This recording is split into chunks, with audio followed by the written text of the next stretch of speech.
I'm Jonathan Watt with the Tara Group International. We hope you're enjoying our content, and if you are, please press the like button and subscribe to our channel.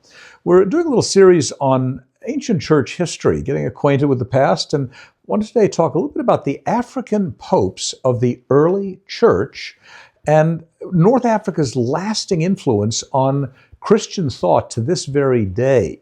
You know, when people imagine the early leaders of the Christian church, they often picture figures rooted in Rome or Greece or the Near East, but rarely does Roman North Africa come to mind.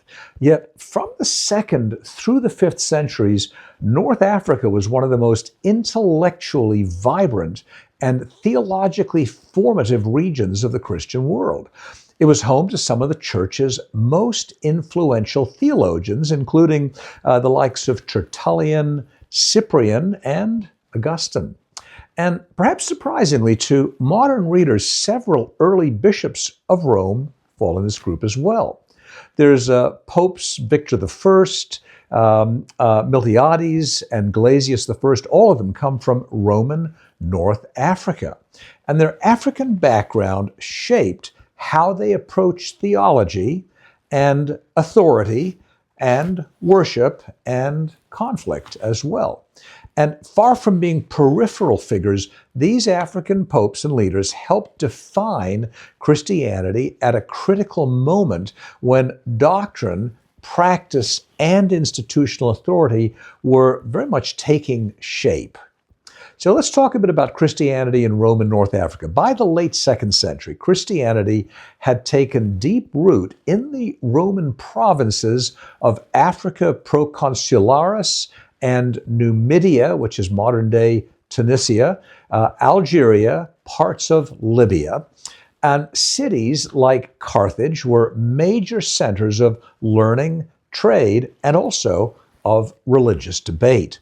African Christianity developed a distinctive character, intellectually rigorous, morally demanding, fiercely concerned with ecclesial discipline.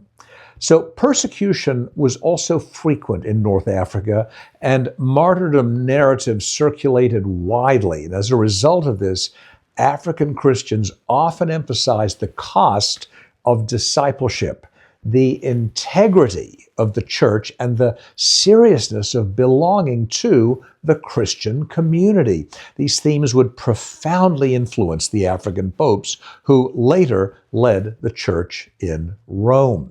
So let's take, for example, Pope Victor I from the late 2nd century, roughly 189 to 199 in terms of his leadership, and the authority and the shape of the Christian unity. Victor I was the first known African pope who served at the end of the 2nd century. Though little is known about his early life, ancient sources describe him as coming from Roman Africa and bringing a decisive, sometimes confrontational leadership style to Rome. Victor is best known for his role in what's called the Quartodeciman controversy, which was a dispute over the proper dating for celebrating Easter. Churches in Asia Minor followed a different calendar from what was being followed in Rome and the West. And Victor insisted on a unified practice and actually threatened excommunication of those who did not conform. Now, while later leaders urged moderation, Victor's actions reveal an early attempt to articulate Roman authority as a unifying force in the global church. And his willingness to enforce uniformity reflects the African emphasis on clarity, discipline, and a visible unity, which were values that were forged in a context where religious identity was often tested under severe pressure.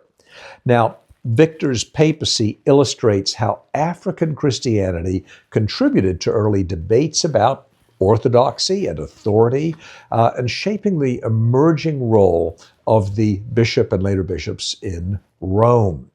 Now, then there's the Pope Miltiades, who shows up in the 4th century, roughly 311 to 314, in his leadership at a crucial time in church history, from persecution to imperial favor towards Christianity. It was a major change. Miltiades, another African pope, led the church during this dramatic historical transition. And his papacy coincided with the aftermath of the Great Persecution and the rise of Emperor Constantine, who granted Christianity legal status within the Roman Empire for the first time. So Miltiades played a key role in addressing what's called the Donatist controversy. It was a movement that originated also in North Africa that had argued that clergy who had compromised during persecution could not validly administer the sacraments. It was a debate that struck at the heart of African concerns about, well, purity, martyrdom, and the holiness of the church. Now, while sympathetic to the seriousness of the issue, Miltiades ultimately rejected that Donatist rigorism, affirming that the validity of sacraments depended on God's grace rather than on the moral perfection of clergy. And his handling of the controversy helped set precedents for how the church would navigate, well, many questions such as how do you handle sin or forgiveness? And what about authority in a post-persecution world? What does that look like? These are the kinds of things being wrestled with. Now, there's Pope Gelasius I, whose leadership falls around 492 to 496.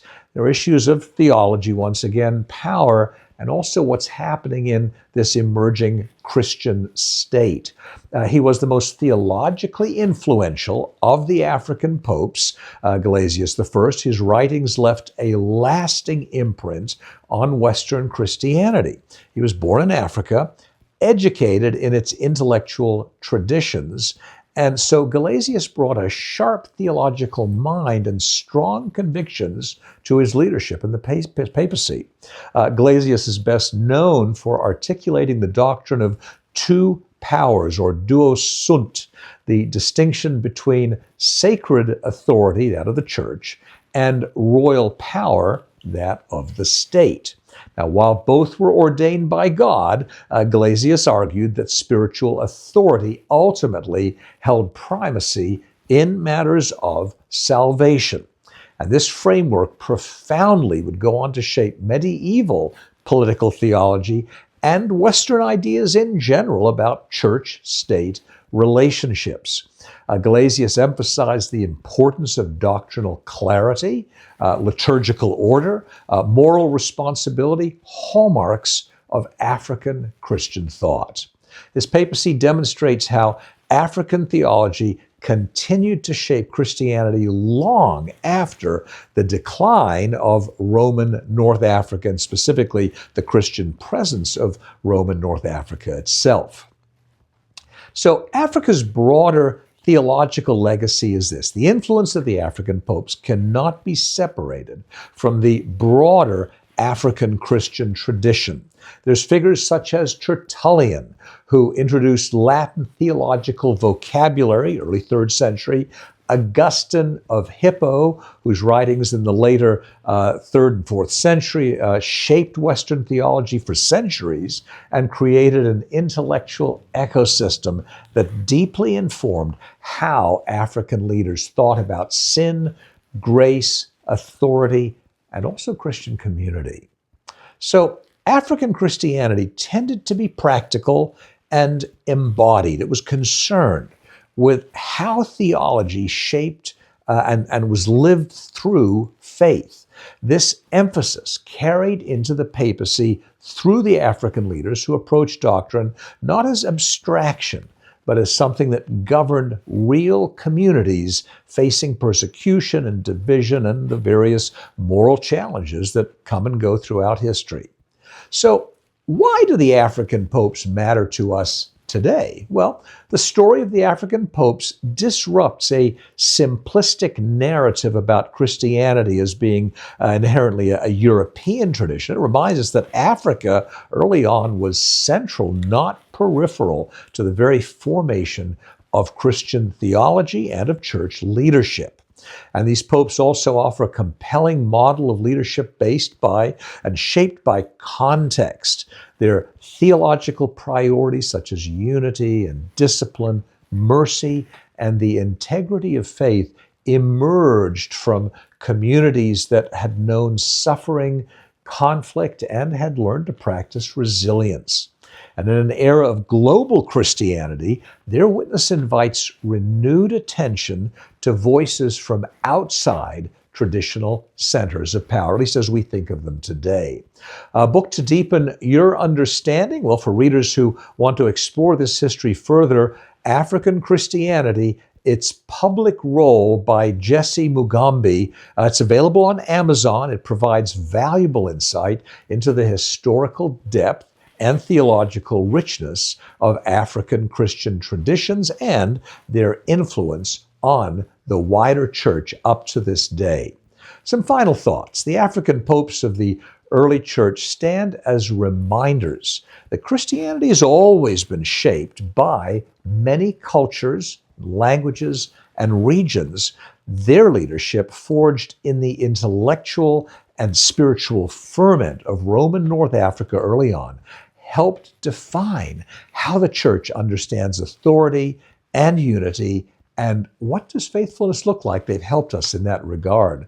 So to remember them is not merely to correct a historical record, but it's to recover a fuller, more global vision of Christian history, and one that honors Africa's foundational role in shaping the faith. Now, I'd like to leave you with a note from Tara Group International. In this exploration of early Christian history and leadership that we're doing, we hope it resonates with your community. Tara Group International works with individuals, churches, and organizations to engage faith traditions thoughtfully and creatively, and through program development or pastoral coaching, keynote presentations, retreat leadership, Tara Group supports deeper engagement, among other things, with history, theology, and spiritual formation in ways that speak to contemporary contexts. Thank you.